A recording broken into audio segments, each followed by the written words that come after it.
In 2022, I was doing a lot of self-improvement habits, but I was never seeing any progress, and I had a lot of trouble sticking to these habits. Why? Because I didn't have any goals. I hadn't taken the time to figure out what my goals were, so therefore I had nothing to strive for. Even though I had accountability tactics, I couldn't keep on doing it. The reason was that I didn't know what to keep doing it for, because I had no goals. So having goals is going to help you a lot. When you're feeling like you don't want to do it, you'll look at your goal, you'll be like, oh yeah, I remember when I sat this, I promised myself I'm going to do it. So it helps you stick up, it helps you know what you're trying to get to, and in the meantime, you can kind of like, you can see what your progress is because you've made it so that, for example, let's say you want to be, you want to bulk up 5 or 10 kilograms this year, right? So if you like weigh yourself every week or every month, you'll be able to see your progress, and it's gonna feel like you're getting closer and closer and closer, and you are getting closer and closer to your goal. And when you finally get it, it's gonna be such a nice feeling. Whereas if you just took on 10 pounds with no goal, which you might not have been able to do with no goal, it's not gonna feel the same. So that's why goals are so crucial. So I'm just gonna get into how you can make it. So what I have is like one, like the big goal. I have like, if you can just have one, that is amazing, but I have like 3 or something. So I have like this big goal, which is something that will take 6 months, a year, like taking on 10 kilograms, or, making your money in your business, or meditating, more, and all of these stuff. It can be whatever you want to do, or get a black belt in something. You need to have smaller goals also. So, for example, for the bulking up 10 kilograms and achieving a better physique and taking on muscle, that would be strength training every day, for example, or 6 days a week or something, and eating in a calorie surplus. That would be like the smaller goal that you had to do every week.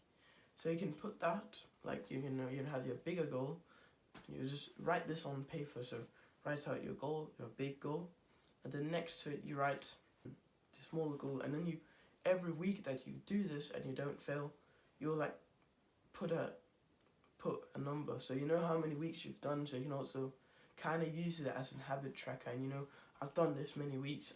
If I just keep going, then I'll eventually get to my goal. So now that you have like your main goal and you have this smaller goal, try to write a little bit about it, what your goal is, so you can like specify it a little bit to yourself, so you know, oh, I'm going for this one thing. Don't just say, I want to make more money in my business, I want to look better without clothes. No, like go in detail. Like say, I want to be 12% body fat, I want to gain 10 kilograms of muscle. Like do something like that, really go into depth with it. One thing that you might hear different from different people on the internet is, should you tell people your goals? So for me, I would say, if you're going to tell people, which I would, tell very few people. That's what I've done. Tell like maximum like 4 people. I think that's how many I've done. Don't tell more. And the simple reason is that it's kind of like the same with visualizations.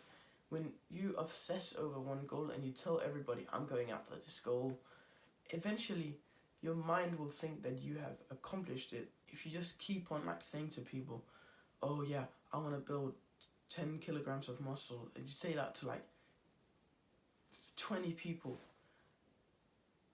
like you get all this motivation and dopamine by telling people, so you will have no drive for getting your goal.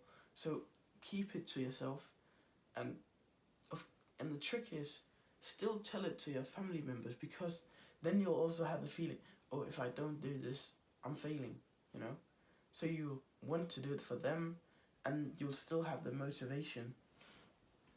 So what I've done, I can't show you right now, but I've hanged my goals up on my walls. I see them every day when I go about my daily life. I look at them and I'm like, okay, this is what I'm trying to get.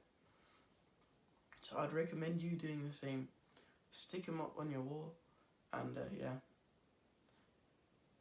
Don't rely on the dream goal every day, but rely more so on the weekly things that you have to do. So if you can see that you have to eat clean 6 days a week, you know that you have to cross that off every day. That will keep you motivated every week, or keep you accountable at least. I believe that this is the way to achieving success, is to make sure to set goals, and don't set like 60 goals. Do like, if you can do one, that's the very best. Stick to just a couple. I have 3, not more than that, I wouldn't say. But yeah, if you want to see more videos from a smaller YouTuber like me, click the subscribe button, and as always, put one foot in front of the other.